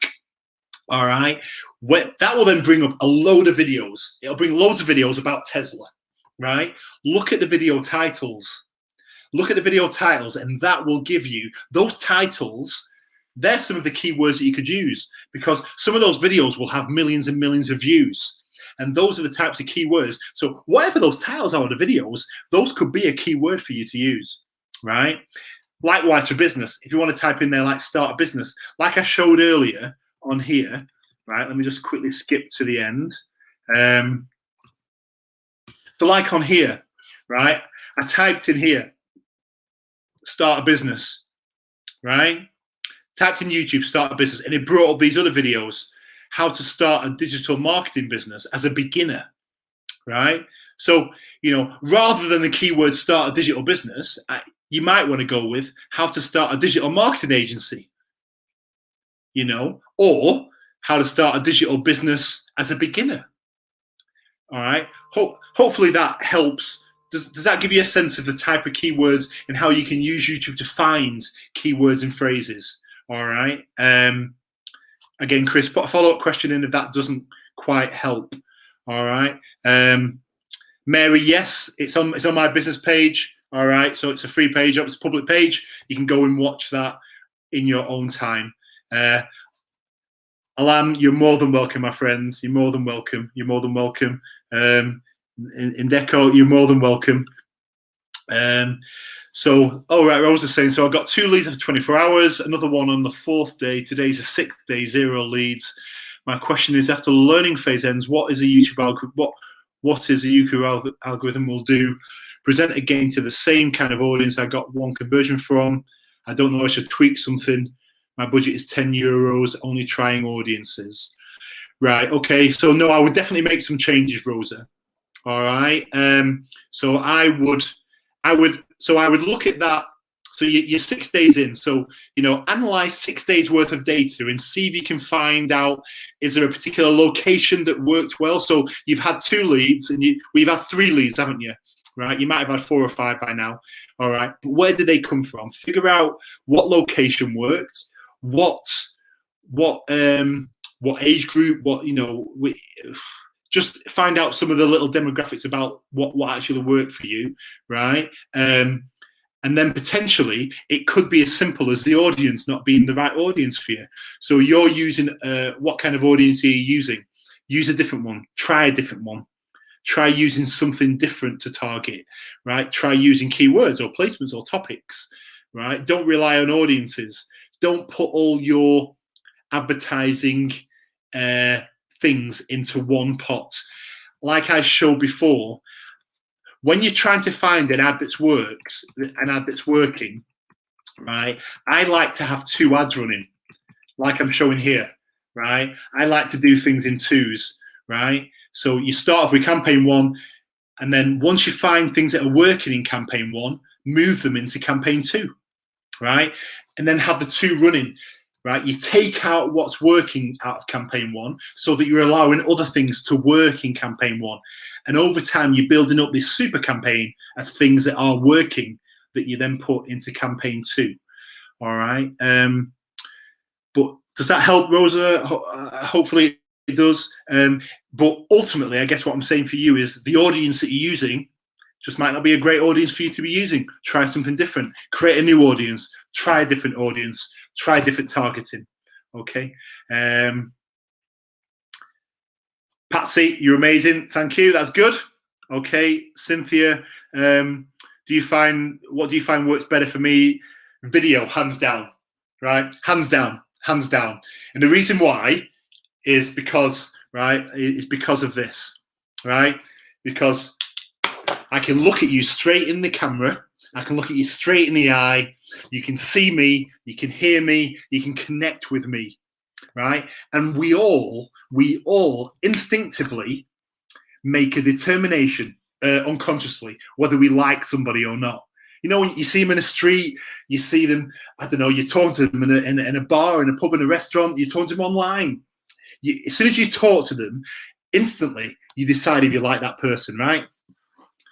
A video ad gives you that connection, right? They can hear your voice, they can look in your eyes, they can just decide if they think you're a nice guy and that you're their kind of person, right? It's not a conscious thing, it just happens, right? And that's what a video ad does for you. It gives you that connection. You don't get that with a video. You don't get that, right? Imagine, right? If this is your video ad, right? All you're doing is hearing me. All you're doing is hearing me, right? That connection, right? So let's just say, hi, my name is Ivan. Awesome that you're here. I'm so sorry for interrupting your video. I just wanted to talk to you today about my amazing online business opportunity. I started this 12 months ago, 18 months ago, and it's been the best decision that I ever made. But what's been really amazing is the fact that I started it with no experience, and I now teach people how to do exactly the same thing with no experience. So if you're looking to start a business, if you want to generate more income, if you want more time with your family, then starting a digital business could be exactly what you want, right? So did that, right? But the alternative is, hi, my name's Ivan, and I've been running a digital business, and I started this about 12, 18 months ago, and it's been, without a doubt, do you know what, the best decision that I've ever made, honestly, right? And the thing is, I now teach people to do exactly the same thing. And the amazing thing is, you don't need any experience, right? You don't need any experience. We teach you everything. That's the amazing thing about this business. So if you're looking to generate more time with your family and more time to travel, you want more money, you want more income. Who doesn't want more income? If that's you, then what you should do is register to watch our free complimentary workshop, right? That's the difference between a video ad and an image, right? Now, tell me in your comments, do you understand the power of a video versus an image? right? Have I got that point across, right?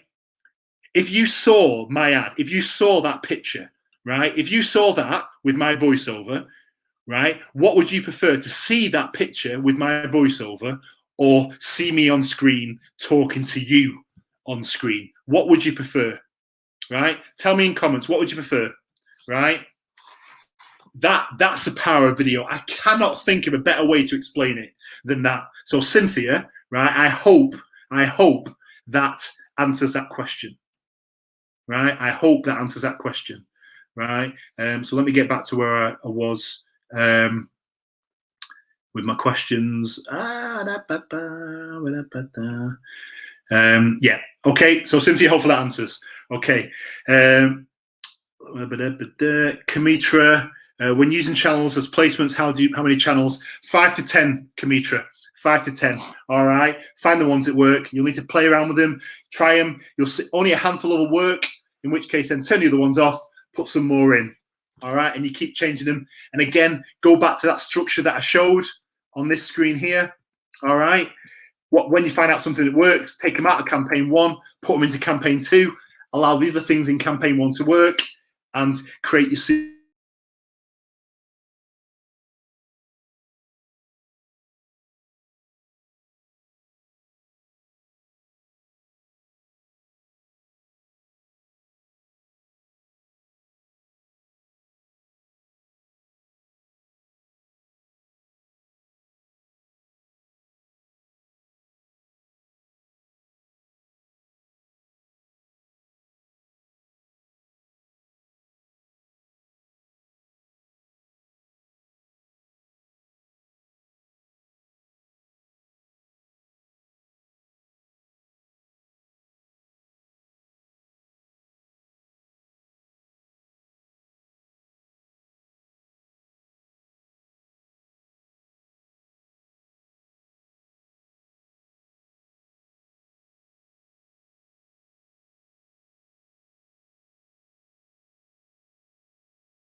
I'm back.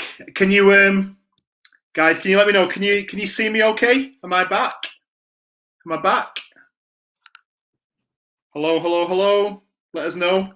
Am I here? Can you see me okay? Someone put a comment in? Yes, thank you. Okay. Technical issue. Okay. Right. Where did we get to? So I need to get everything ready now. I've lost my slides and everything. See the power of going live, you see, proving and showing that it's a live thing. All right. We have these technical issues. Life is fun. So there we go. Where are my slides? Here we are. Okay. Thank you. Thank you. Thank you. Right. Okay. Right. Let's get back to the questions. Oh, it's not.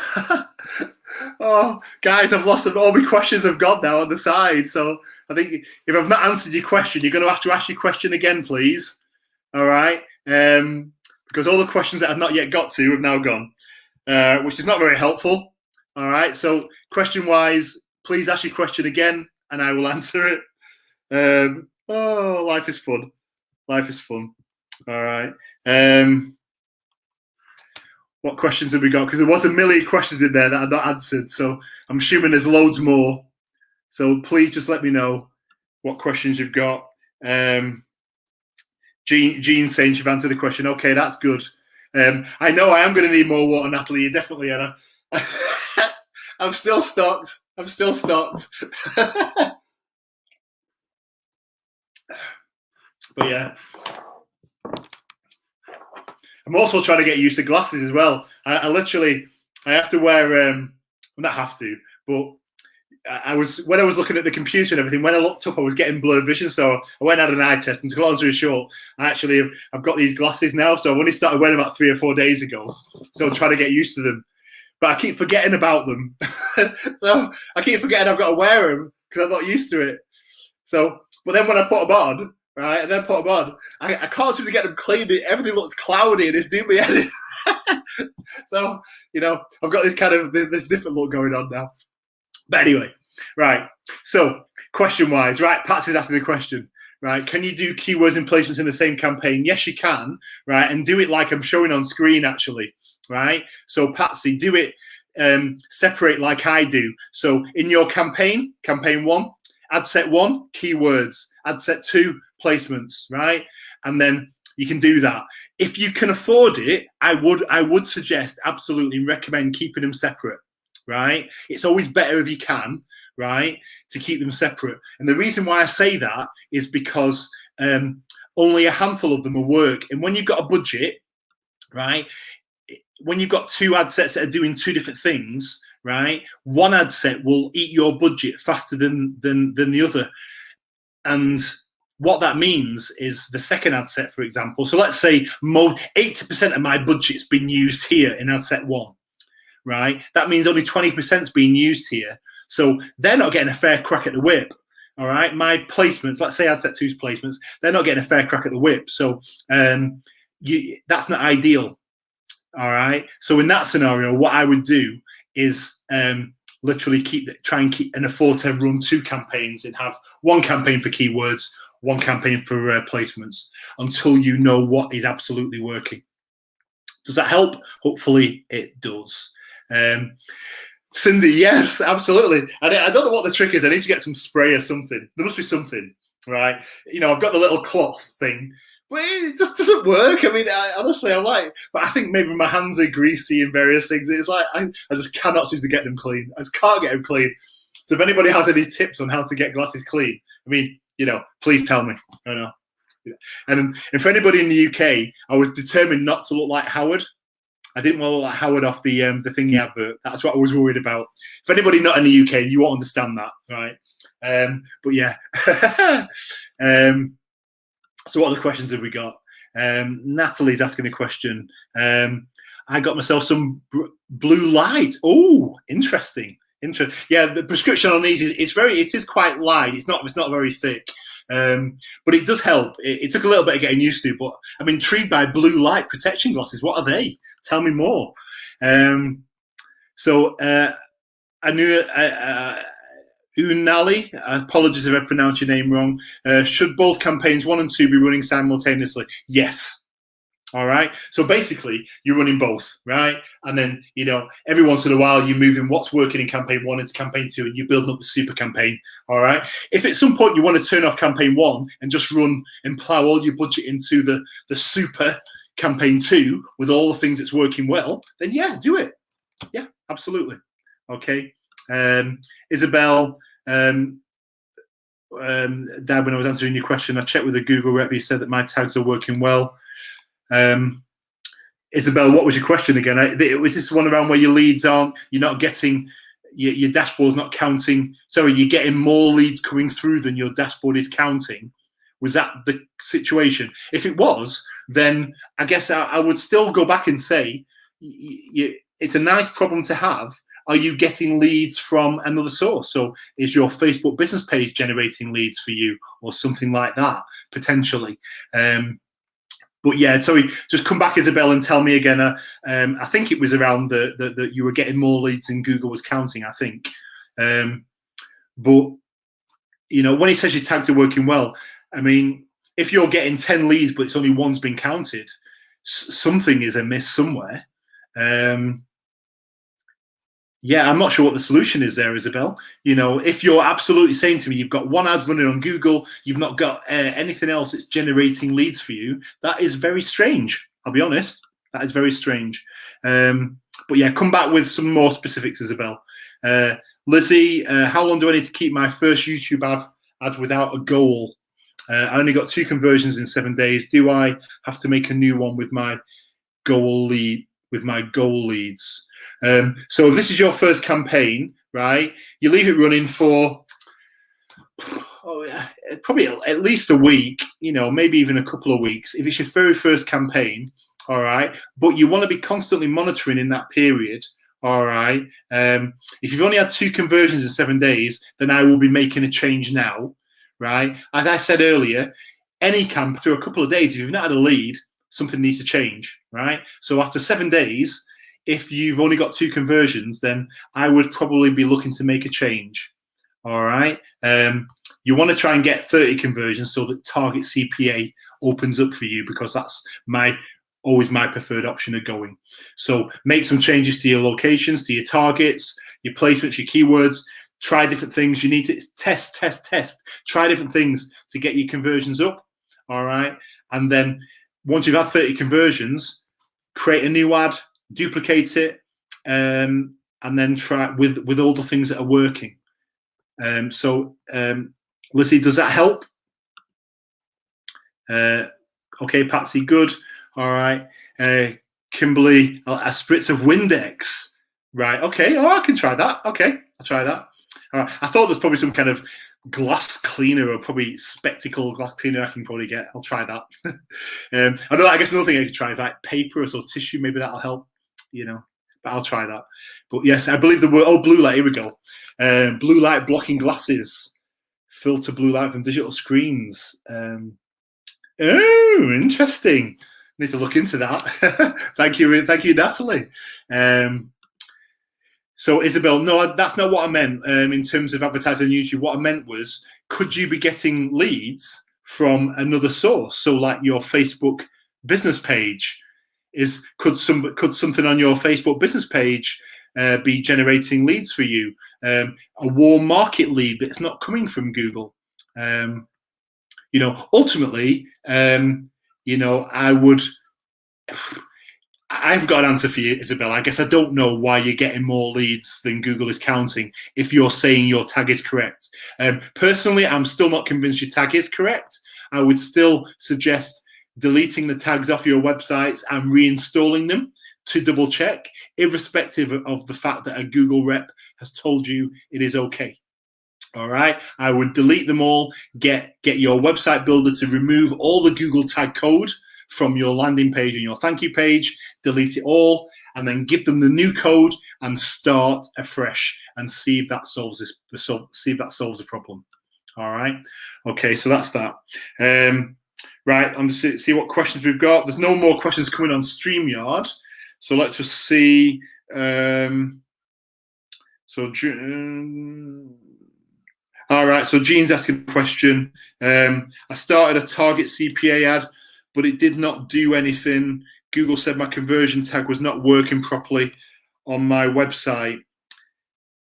So you have to uninstall it. So yes, Jean, absolutely. If it's not working, then yeah, get the website builder to remove all your tag code from both landing page and thank you page, and then give them the code again. Right, and be very specific and say, please remove all your Google tag code, delete it all, and then just reinstall it. All right, and do that. Absolutely, that would hopefully will then solve the problem. Okay. Gerardo's saying, oh, thank you for that, Gerardo. So, no problem at all. And Chris, no problem at all. My absolute pleasure. And yeah, because I got cut off, didn't I, when I kind of just done that video. So yes, and I was asking you to tell me if a video ad was more impactful than just looking at an image on screen, all right? And I tried to illustrate the point of an image versus me talking, and how, and I asked you the question about tell me if a video was more powerful. So thank you for all the people that said yes, it was. So yeah, good. Right, so what other questions have we got? Let me just see if I've missed any questions. If I've not answered your question, please type your questions in, right? And then I can try and answer them, all right? If not, then we'll be able to wrap it up shortly, and I can go and have a tea or my dinner, whatever phrase, whatever, dinner, tea, evening meal, whatever works for you. Linda's saying, all right, yeah, so my explanation helped. She suspects it's rightly said that the UK, Canada, USA will be fine with some. Going to work on suggestions of localizing my channel list. Good, Linda. Okay, great, amazing. So, Chris, still confused over topics, my friends? Are you clear now? Is that question still valid? Do you still have questions over topics? If you are still watching, Frank Ziska, I heard saying, wait maximum 48 hours after ad was approved to see if it converts and if not, change something. I thought with Google you need to wait 7 to 10 days. No, so Franzica, no, you don't need to wait 7 to 10 days. That's just Google learning, right? But in that period, if you're not getting leads after a couple of days, irrespective of it being in the learning phase, you can make a change, all right? You absolutely can make a change, all right? So please don't, it's a common misconception, right? It's a common misconception. So please you can make a change, all right? So hopefully that's answered that question. So Josie Ann's asking the question, do you recommend doing both keyword placements in channels, or can someone do only one of the three? If you're thinking about all three, keywords, placements, and channels, personally, right, I would keep them separate. I would. It would just make it so much easier, and you're giving your the campaigns the best chance of success. All right. So that's absolutely what I would do. All right. So hopefully that answers that question. And I think that was all. That's everything on here. So, we got another question. Lizzie's got a question. I'm new to you. How do you duplicate? Right.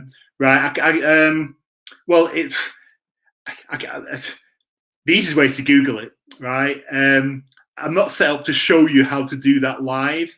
All right. But for what it's worth, Lizzie, it's very, very easy. It's very easy to copy and duplicate a campaign. You literally just you click a box. It's a drop-down box. It gives you an option to copy, and then you paste it. All right. Like I say, I can't go through that live right now because I'm not set up to show you it. So just Google it, look in the training. But honestly, hopefully that will help. So apologies that I can't specifically show you live on that question. Beverly, you are very welcome. Do you have any questions, Beverly? Is there anything that you want me to cover for you that you have any questions on? Please let me know. So that's good. Kamita's asking the question for the target CPA. He said start at 100. Is that specific for an ad budget? No, it's not, Kamitra. All right. So basically, it's nothing to do with target CPA. Is nothing to do with your budget. Your budget and your target CPA are completely separate. All right. All target CPA is doing is your way to tell Google how hard to work to find you a lead. All right.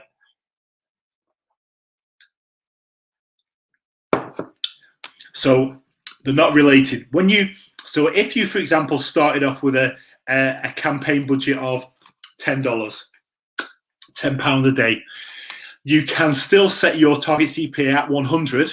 It's not charging you 100. It's just your way of saying to Google, go out and get me a lead. Just get me a lead from somewhere. Just get me one, right? That's basically what you're saying. Then as you start to refine your CPA cost down and bringing it in and lower and lower and lower, Google's working faster, Google's working harder to try and find you a lead. But it has no bearing on the amount that you spend per day. And that's it. Okay, so hopefully, Kamitra, that answers that question for you. All right. Chris, any length of video ads, it's 6 minutes too long. No, it's not too long, right? There's no ideal right amount of video, right? There isn't. It's a weird one because you never know what people are going to like. You never know what people are going to like. I've done video ads that have been 2 minutes. I've done video ads that have been about 5.5, 6 minutes. Until it goes out there, you just don't know. I wouldn't go longer than 6 minutes. I'll be honest, right? But but anything under that is okay. All right. Just the thing to remember about a video ad is it's showing on YouTube, right? It's showing on YouTube. So people have gone to YouTube wanting to watch a video.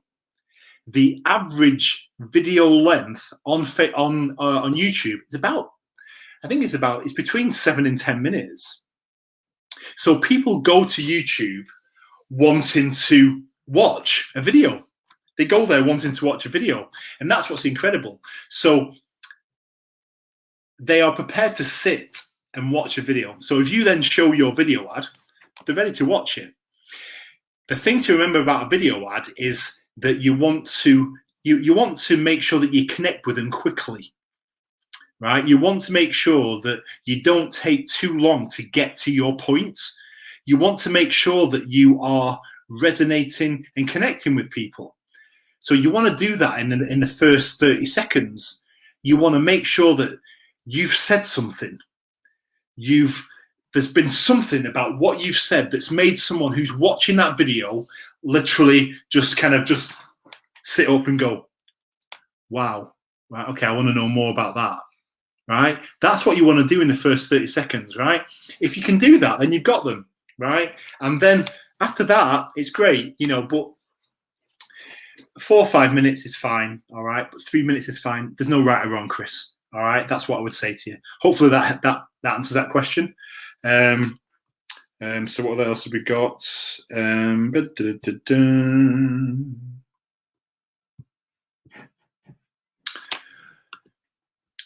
Frank Zika, if you had as good impressions and views and clicks, but not much, no conversion, change something after 40 hours. If you had as good impressions and views and clicks, but not. So yes, I would. Yes and no, Franzika, on that one. And the reason I say that is because if your ad's getting impressions, views, and clicks, then people are going to your website, which is a good thing, right? But if they're not then converting, right? There's a couple of things here. So one is potentially your website pages. There's something on that that's not helping them. There's something on that that's not working and making them want to register. But more often than not, it won't be that. More often than not, there'll be something in your targeting, right, where you are getting low value click-throughs. So people that are kind of marginally interested in what you're talking about, but aren't really bought into it. So they're more intrigued, so they click the website, but then they see the website and they think, no, I'm not bothered, and then click off it. All right. So it's the quality of the traffic that you're getting that isn't optimal, that isn't the best it can be. In that case, I would absolutely be suggesting make a change after 48 hours and change something so that your videos are showing somewhere else. There's something about where your video ads are showing that's just not getting you what you want, which is that conversion. All right. So that's what I would do. So Franzika, hope that helps. All right. Kamitra, great. Okay, Chris, you're welcome. So another question for Franzika. Obviously, we want conversions, but after that, what's the next? I should look out to see if the ad is good. Like, and what should I measure it? Well, that's where you look at the dashboard. So I don't know if you saw the earlier part of the presentation, Franzika, but you want to look what your ads are showing. All right, you want to look at your placements. All right, you want to look at this stuff. Right. So you want to look at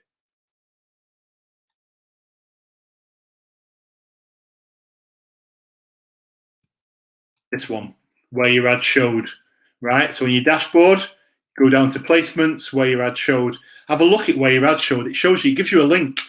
You can literally go on and see where your ad showed. Look at them. You decide if that's a quality placement, if that's a good place for your ad to show. That's one of the best ways I can think of being able to measure it.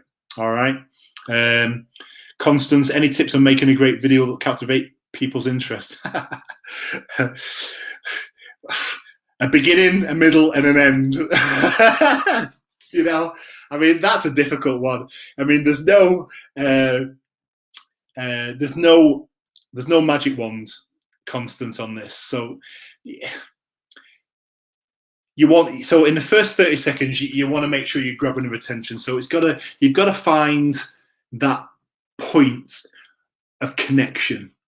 You've got to find that point of where you've figured out what their pain point is. Are they wanting more money? Are they wanting more time, more freedom? Whatever it depends on what your business is. But you need to grab their attention. You've got to say something in the first 30 seconds that makes somebody, well, actually the first 5 seconds, because that's when they get the 5, 4, 3, 2, 1 click off option. So in that first few seconds, you want to say something to them of like, are you looking to start a digital business to earn more money, to travel more? You've got to find something to say to them that makes them kind of stand up and go, oh, wow, right? Make sure then you talk about what it is that you're offering, bring it to life. Why should they go to your website? Why should they want to find out more? What's it done for you? Right? What's starting a digital business done for you? Tell them about it. All right. But then clearly make sure that you're clear on your call to action. So, go to my website, register, So just think about a beginning, a middle, and end. All right. Grab their attention with something. Tell them about what you're offering, and then make sure you're clear on the call to action. All right. You're very welcome, Franziska. So, and I apologize, I have a problem pronouncing your name. So Franziska, that's probably it actually, Franziska. So you are very welcome. You are very welcome. Oh, another question from Shelley. Audience is a separate category to keywords, topics, and placements. Could I use audience in addition to one of the other 3? Yes, you can. Right, and that's actually quite a good question because we haven't mentioned that a bit. So yes, you can overlay your keywords, placements, targets, whatever you're advertising on with an audience, right? And it just kind of adds an extra layer of things to it, right? I'm trying to think of, actually, I haven't got anything in here that I can illustrate the points, but yes, you can. All right, so absolutely add an audience in there, but watch it closely, because if it doesn't deliver after a couple of days, or a few days, I'd be turning it off, because by adding an audience in, it can eat your budget quite quickly. So it's worth watching it very closely, but you can do it. All right.